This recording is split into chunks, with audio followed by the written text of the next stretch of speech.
दोस्तों, स्वागत है आपका आज के हमारे नए क्लास में। और आज क्लास 12th के स्टूडेंट्स के लिए हम केमिस्ट्री में एक इम्पॉर्टेंट टॉपिक लेकर आए हैं जो कि कई बार एग्जाम में पूछा गया है। ठीक है, आज आपको बताएंगे हम टॉलन अभिकर्मक के बारे में। अब ये टॉलन अभिकर्मक क्या होता है? देखिए, हमने मान लिया है जैसे कि हमने कई सारी आपको रिएक्शंस कराई हैं, जैसे कि जो क्या प्राप्त होगा या कैसे प्राप्त करेंगे या क्या होता है, जबकि मैं क्वेश्चंस में कई सारी रिएक्शन हमने आपको ऐसी कराई हैं जो कई बार एग्जाम में पूछी गई हैं। आई होप आपने वो देख ली होंगी। अगर नहीं देखी है तो कोई बात नहीं, अगर आप चाहें तो इस वीडियो को देखने के बाद देख सकते हैं। तो आज हम आपको बताएंगे टॉलन अभिकर्मक के बाद, जैसा कि हमने आपको बताया। ठीक है, तो अगर हमने जैसे मान लिया कि हमने ले लिया है HCOOH, इसका नाम है फार्मिक अम्ल। क्या है ये? फार्मिक अम्ल। या अगर हम इसके IUPAC नेम की बात करें तो इसको हम बोलते हैं मेथेनोइक अम्ल। ठीक है, अगर हम इसकी रिएक्शन करेंगे टॉलन अभिकर्मक के साथ तो आपको पता होना चाहिए टॉलन अभिकर्मक को हम किससे लिखते हैं। तो इसको लिखते हैं Ag2O।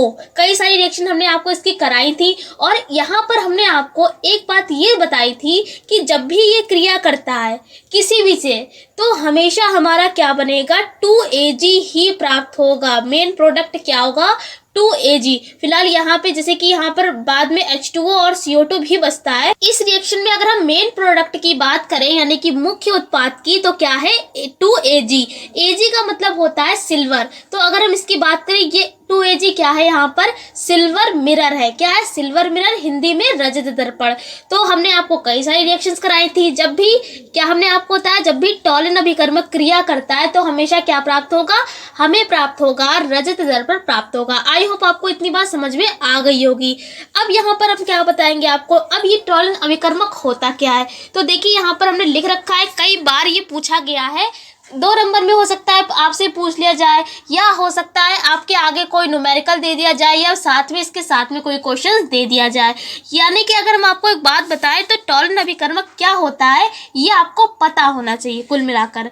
तो देखिए, लिखा है कि 10% सिल्वर नाइट्रेट को लिखते हैं AgNO3। ठीक है, तो ये क्या है? AgNO3 क्या होता है? सिल्वर नाइट्रेट विलयन में NaOH विलयन मिलाने पर एक दूसरा भूरा अवक्षेप बनता है जिसको अमोनियम हाइड्रोक्साइड। अब देखिए, अमोनियम हाइड्रोक्साइड आया है। अमोनियम हाइड्रोक्साइड का क्या फॉर्मूला हो जाएगा? NH4OH। ये हो जाएगा अमोनियम हाइड्रोक्साइड की कम मात्रा में घोलने पर एक पारदर्शक विलयन बनता है जिसे क्या कहते हैं? टॉलन अभिकर्मक। तो यहाँ पर देखिए, अगर हम आपको इसको सरल भाषा में बताएं तो बहुत ज़्यादा आसान तरीका है। यहाँ पर सबसे पहले आपको क्या करना है? सिल्वर नाइट्रेट विलयन है, क्या है? 10% हमने सिल्वर नाइट्रेट यानी कि AgNO3 हमने ले लिया है। कितना? 10% लेना है। ठीक है, फिर हमने क्या किया? इसमें NaOH विलयन मिला दिया। NaOH का मतलब होता है कॉस्टिक क्षार, या आप सोडा लाइम जो चाहे वो बोल सकते हैं। तो आपने जब आप AgNO3 10% ले लेंगे और उसमें NaOH मिला देंगे तो क्या होगा? एक भूरा अवक्षेप प्राप्त होगा। ठीक है, भूरा अवक्षेप को बोलते हैं, मतलब PPT बोलते हैं इसको। तो क्या होगा? भूरा अवक्षेप प्राप्त होगा कब? जब आप 10% सिल्वर नाइट्रेट और NaOH को मिलाते हैं। फिर हम क्या करेंगे? जब भूरा अवक्षेप प्राप्त हो जाएगा उसके बाद हम क्या करेंगे? उसमें अमोनियम हाइड्रोक्साइड की मात्रा मिलाएंगे, लेकिन ज्यादा नहीं मिलानी है, मिलानी कम है, क्योंकि यहाँ पर देखिए साफ साफ लिखा है कि अमोनियम हाइड्रोक्साइड की कम मात्रा में घोलने पर। ठीक है, यानी कि आपको ज्यादा नहीं मिलाना है, कम ही यहाँ पर मिलाएंगे। तो अमोनियम हाइड्रोक्साइड की जब हम इसमें मात्रा मिलाएंगे तो एक पारदर्शक विलयन बनता है। पारदर्शक विलयन का मतलब है उसमें आर पार दिखेगा। ठीक है, तो वो हो जाएगा पारदर्शक विलयन। तो उस विलयन को हम क्या कहेंगे? टॉलन अभिकर्मक कहेंगे। तो उम्मीद करते हैं कि आपको हम ये समझा पाए होंगे कि टॉलन अभिकर्मक क्या होता है। आप इसको अच्छे से प्रिपेयर कर ले, क्योंकि कई बार ये एग्जाम में पूछा गया है। और अगर आपको कोई भी डाउट है तो आप पूछ सकते हैं। फिलहाल आज की क्लास में इतना ही रखते हैं। हम आपसे फिर मिलते हैं एक ऐसी क्लास के साथ। तब तक के लिए जय हिंद, जय भारत, धन्यवाद।